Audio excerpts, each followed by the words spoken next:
प्रिय दर्शकों, एक दिन देवर्षि नारद मुनि नारायण नारायण का जाप करते हुए वैकुंठ में आते हैं।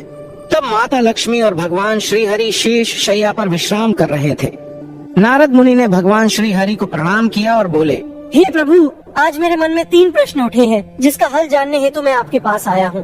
तब श्री हरि मुस्कुराते हुए बोले, हे वत्स नारद, आपका स्वागत है। आप अपने सारे प्रश्न निसंकोच होकर कहें, मैं अवश्य ही इन प्रश्नों के उत्तर आपको दूंगा। तब देवर्षि कहते हैं, हे प्रभु, आप ही जगत के पालनहार और सृष्टि के रचयिता है। आप ही ने सारे मानव जाति के कल्याण हेतु अनेक प्राणियों की उत्पत्ति की है, किंतु आज मैं सर्वश्रेष्ठ प्राणी गाय के बारे में जानना चाहता हूँ। मेरा पहला प्रश्न है कि आखिर क्यों गाय ने भी स्त्रियों को श्राप दिया था। मेरा दूसरा प्रश्न है, एक मनुष्य को वह कौन सी चीजें हैं जिसे गाय को खिलाने से पुण्य या पाप मिलता है। और मेरा तीसरा प्रश्न है, गाय एक पवित्र प्राणी होने के बावजूद क्यों उसे झूठा अन्न खाना पड़ता है। मित्रों, भगवान श्री हरि मुस्कुराते हुए बोले, हे मुनीश्वर, आपने समस्त मानव कल्याण हेतु अत्यंत महत्वपूर्ण प्रश्न किए हैं। गाय को माता के समान पूजनीय माना जाता है और गाय में 33 कोटि देवी देवताओं का वास होता है।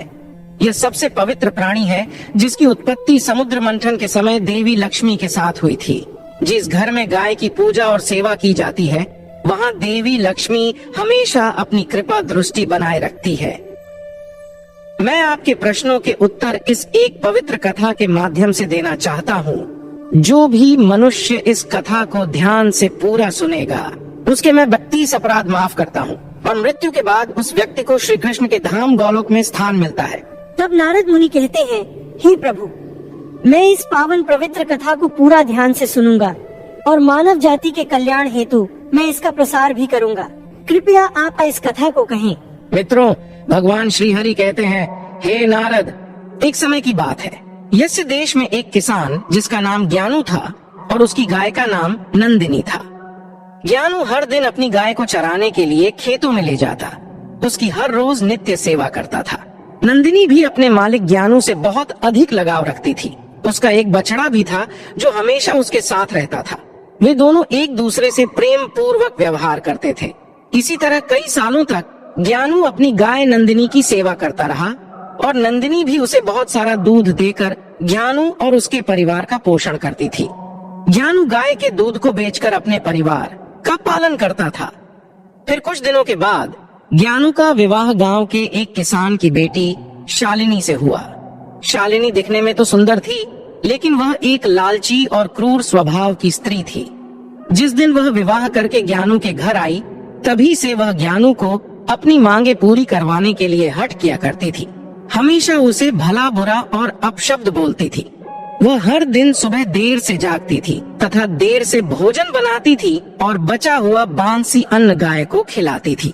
मित्रों, भगवान श्री हरि कहते हैं, हे नारद, फिर एक दिन शालिनी ने स्वयं के लिए कुछ गहने खरीदवाने के लिए ज्ञानू को मना लिया और कहा कि जी सुनते हो, हमारे गाय का जो बछड़ा है उसे हम बेच देते हैं, वैसे भी हमें उसकी कोई जरूरत नहीं है।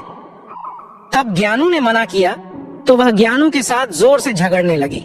बेचारा ज्ञानू उसकी जिद के आगे हताश होकर उसने न चाहते हुए भी गाय के बछड़े को बेच दिया। इस कारण से नंदिनी, गाय और ज्ञानू दोनों बहुत दुखी होकर एक दूसरे को ताकते ही रह गए। मित्रों, फिर कुछ दिन बीतने के बाद ज्ञानू की गाय ने दूध देना बंद कर दिया तो शालिनी ने उसे घर से बाहर निकाल दिया और घर न आने के लिए बहुत से अपशब्दों का प्रयोग किया। मित्रों, भगवान श्री हरि कहते हैं, हे नारद, गाय एक बेजुबान प्राणी अवश्य है, किंतु वह मनुष्यों के हाव भावों को अच्छी तरह से समझती है और वह वहाँ से चली गई। नंदिनी अपना जीवन गांव के पास वाले जंगल में व्यतीत करने लगी। जब कुछ दिन बीतने के बाद गाय गर्भवती हो गई और वह अपना जीवन उसी जंगल में रहकर जीने लगी। कुछ महीने बीतने के बाद ज्ञानू की गाय नंदिनी ने यह सोचा कि जब मुझे बच्चा हो जाएगा तो ज्ञानू और उसकी पत्नी शालिनी शायद फिर से मुझे अपने घर वापस ले जाएंगे। इसलिए उसने दूसरे बछड़े को ज्ञानू के खेत में जाकर जन्म दिया। अगले दिन शालिनी जब खेत में आई तो उसने देखा कि नंदिनी गाय ने उन्हीं के खेत में एक बछड़े को जन्म दिया है। तब शालिनी के मन में वह फिर से बुरा ख्याल आया कि अब मैं इसके बछड़े को बेचकर धन कमाऊंगी और दूध से हमारा परिवार सुख पूर्वक जीवन व्यापन करेगा। ऐसा वह सोच ही रही थी। नंदिनी का नवजात शिशु जो अभी अभी जन्मा हुआ था, माँ के रक्त से भरा हुआ जमीन पर रेंगने लगा, जिस कारण से उसके शरीर पर कंकड़ों के कारण छोटे छोटे घाव होने लगे थे। अपने नवजात शिशु की ऐसी हालत पर नंदिनी गाय को बहुत असहज महसूस होने लगा और तड़पती हुए अपने बच्चे की ओर देखने लगी, क्योंकि वह कुछ भी नहीं कर सकती थी।